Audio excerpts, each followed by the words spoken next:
She is a professor at Morris College, and she is the first African-American woman to be elected to the Senate in the state of South Carolina.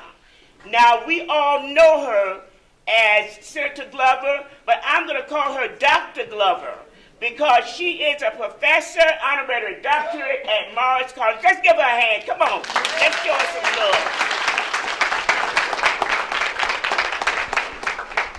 Now, if you have questions for any of these candidates, this is your time to put it in the staffer's box because the staffers are responsible for their candidates and not for anybody else. So this is your time. You got 15 minutes. What we got? 10 minutes before 7. But I want you to know that Maggie will be making a formal introduction right at 7 o'clock, okay? So I'm asking you now, if you have any questions for any of these candidates, and unfortunately, Steve Wukela said that he would not be here. Yeah, and Glynn Willis would not be here. And Octavia Williams-Blake said she's not coming. So we just want you to know that before we get started. So, but any of the other candidates, and if you got questions for them, talk to the newspaper and maybe he can print it and tomorrow paper, and maybe they'll answer it then. Okay. All right. Thank you, Maggie, for letting me talk. Now, ladies and gentlemen, we will hear from the Honorable LaShonda NeSmith.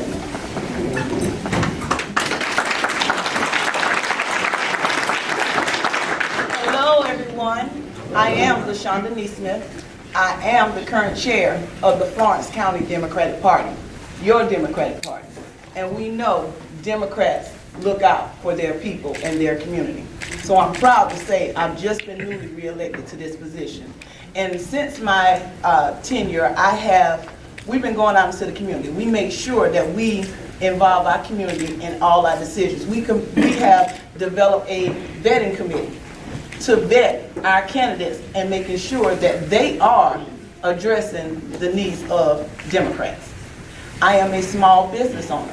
I opened NeSmith Insurance Agency and I founded NeSmith Insurance Agency back in 2009. So I am a public servant. I wake up every morning proudly to serve my community. I get calls from everybody know me as the insurance lady.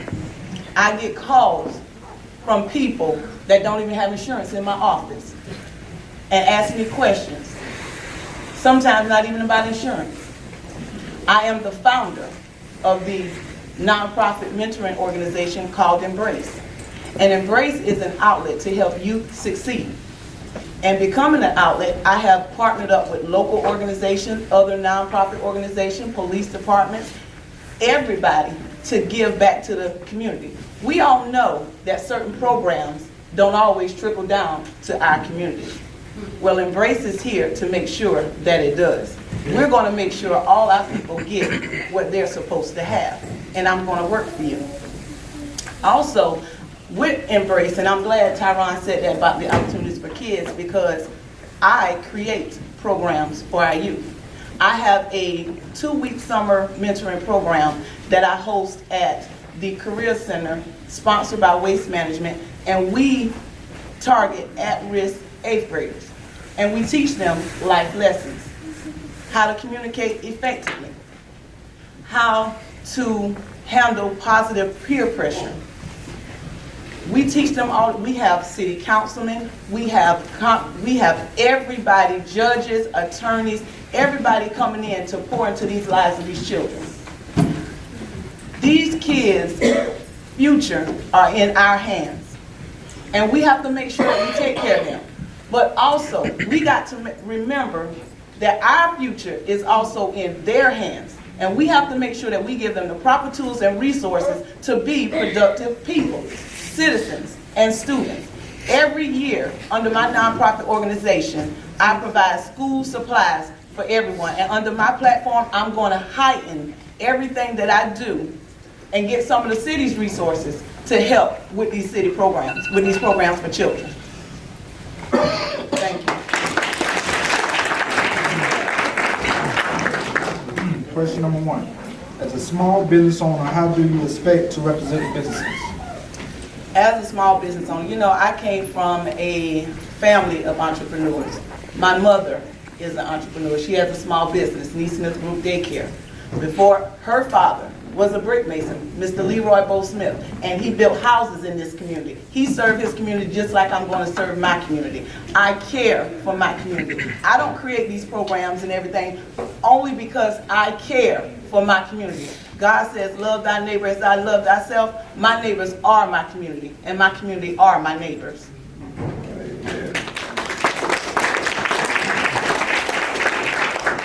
Question number 2. What are your plans to improve District 2?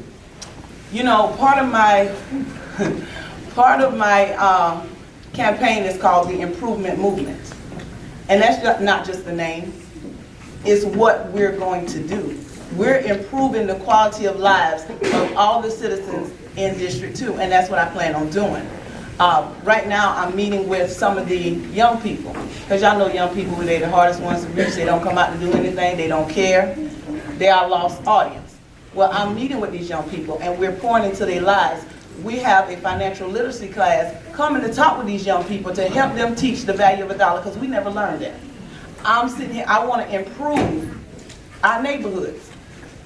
How I'm going to do that? I want to have the city needs to enforce stricter rental maintenance codes for these owners that not taking care of their properties. Sometimes a lot of us don't have a choice but to live the way we live, but these owners can and will start fixing up these houses for us. They will do it under my leadership.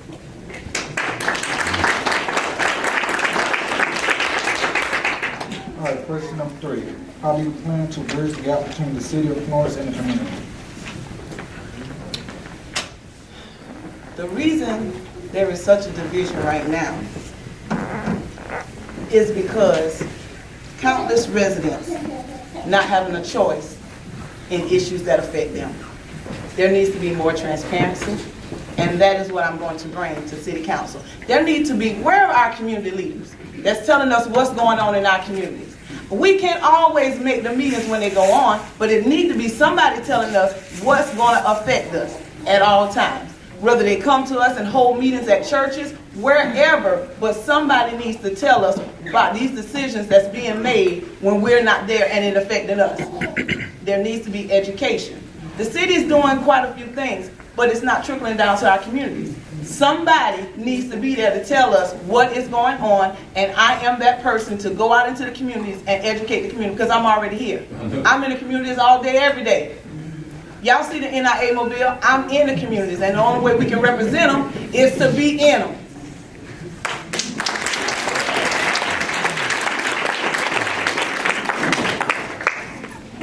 Okay, ladies and gentlemen, our final. I was surprised to see that 5 people are running against each other to get my husband's seat. I don't think that is too good, but I think everyone did well. Tonight was fair enough. I listened to every single one of them. Honestly, I truly support 100% LaShonda, and I say from the beginning, I would say it again, I support LaShonda 100%. She's the person that trusted to continue his work. We talked the night before my husband died, we were talking about his health issues and that he wanted to quit one day, and he wanted someone to take up his seat. So he was thinking about who can he trust, who can take his seat, who can be a people person, as LaShonda is. And LaShonda is someone you can trust. She gets so many calls from many people. People contact her. She is a people person. She has a great heart. She helps everybody. It doesn't matter what race you are. She's always in contact with everybody. And that's somehow similar to what Ed was doing. You can always contact LaShonda, even to her cell phone. It doesn't matter what time it is. And that was something Ed used to do. You could call Ed anytime. It doesn't matter for what it was, and he was there. Even he can fix all the problems, but he was always trying to help them and trying to find someone who will help them. And that's what I see in LaShonda. LaShonda has a good heart, and I just hope she can win. Well, I thought it was a very, very good forum. Everybody had an opportunity to say what was on their mind, present their platform, and give the public a chance to analyze them. And then if they decide they want to vote for that candidate, they could. I thought it was very open. I didn't see any bias in it. Some of the folks think it was, they say conspiracy or whatsoever, but I don't know where that came from. But everybody got a chance to see the candidates tonight who chose to show up here. I understand the mayor refused to come, and Octavia Williams-Blake refused to come, and Glynn Willis refused to come. Well, it was open to them, and everybody had the right to refuse. And I respect them also. So this was a good forum tonight for the people of the City of Florence, and I hope to see more of these before Election Day, but I think there's one more headed up with the NAACP in another week or two. So we'll look to see what happens from there. Well, my candidate is a businesswoman.